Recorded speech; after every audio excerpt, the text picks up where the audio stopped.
আসসালামু আলাইকুম রহমতুল্লাহ। সবার নেতাগিরি শেষের দিকে হাসনাত সারজিস বিশাল বড় মাপের নেতা, যাদের কারণে আজ তারা নেতা, যাদের কারণে তারা সমন্বয়ক, সে আহতরাই তাকে বেঈমানের বাচ্চা বলে অশ্রাব্য ভাষায় গালিগালাজ করল।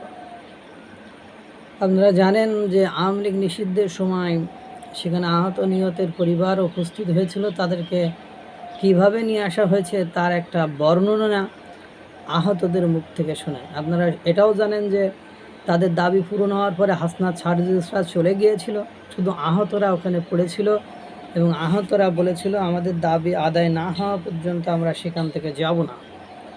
এক আহত মিডিয়াকে সাক্ষাৎকার দিয়েছে, কি বলছে একটু আপনাদেরকে শোনায়, শুনলে বুঝতে পারবেন যে ঘটনা আসলে কি এবং কাজ চরিত্র কীরকম। রাজনীতিবিদ, এতদিন আমরা রাজনীতিবিদদেরকে গালিগালাজ করেছি এবং নতুন বন্দোবস্ত, নতুন দেশ, নতুন কিছু পাওয়ার জন্য যাদেরকে বিশ্বাস করেছি তাদের চরিত্রটা আসলে কেমন সেটা এই বক্তব্যের মাধ্যমে আপনারা সুস্পষ্টভাবে উপলব্ধি করতে পারবেন, বুঝতে পারবেন। বলছেন সে আহত মিডিয়াকে সাক্ষাৎকারে বলছে, 1 মিনিট আগে আমি সারজিস হাসনাত এখান থেকে যাব না, আমাদের দাবি আদায় ছাড়া। অথচ কালকে যখন তাদের দাবি আদায় হয়েছে তারা কিন্তু আমাদের ফেলে রাইখা চলে গেছে। আপনার সাথে 3 দিন আন্দোলন করলাম আমরা, খাইয়া না খাইয়া, আমাদের রক্তের উপর দাঁড়িয়ে তারা আজ স্বয়ংসম্পূর্ণ। তারা তো বড় বড় নেতা, এখন তাদের সাথে যোগাযোগ করার মতো কোনো অ্যাবিলিটি আমাদের নাই। তখন সারজিস ভাইকে পাঠায়, অর্থাৎ এই আন্দোলনকে বেগবান করতে, আওয়ামী লীগ নিষিদ্ধের আন্দোলনকে বেগবান করতে তারা সারজিসকে এই আহতদের কাছে পাঠায়।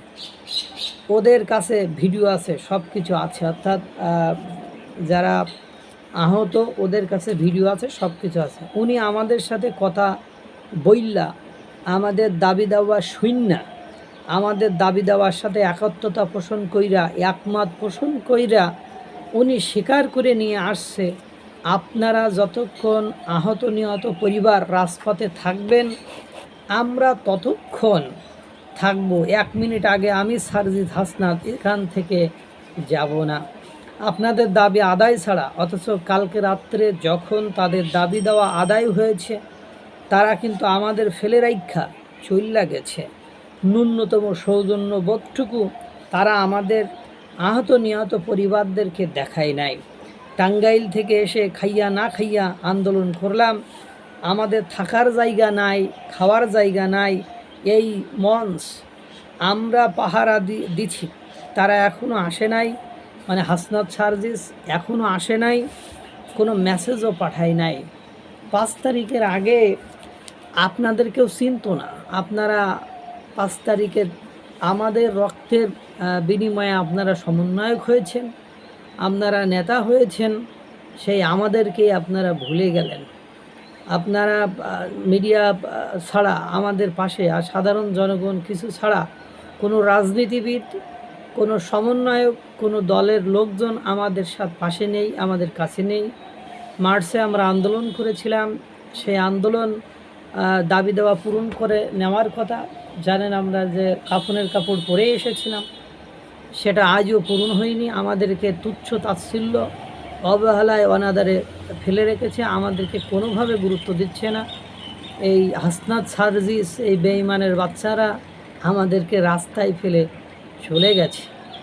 অর্থাৎ যাদের কারণে আজ হাসনাত সারজিস বড় মাপের নেতা হয়েছে, বাংলাদেশ পরিচালনার স্বপ্ন দেখছে, তাহারাই তাহাদেরকে বেঈমানের বাচ্চা বলে বিষাদাগার করছে, গালিগালাজ করছে। এ হলো নেতার আসল চরিত্র, এ হলো নেতার পরিচয়। আল্লাহ তাআলা সকলকে ভালো রাখুক, সুস্থ রাখুক। আসসালামু আলাইকুম ওয়া রাহমাতুল্লাহ।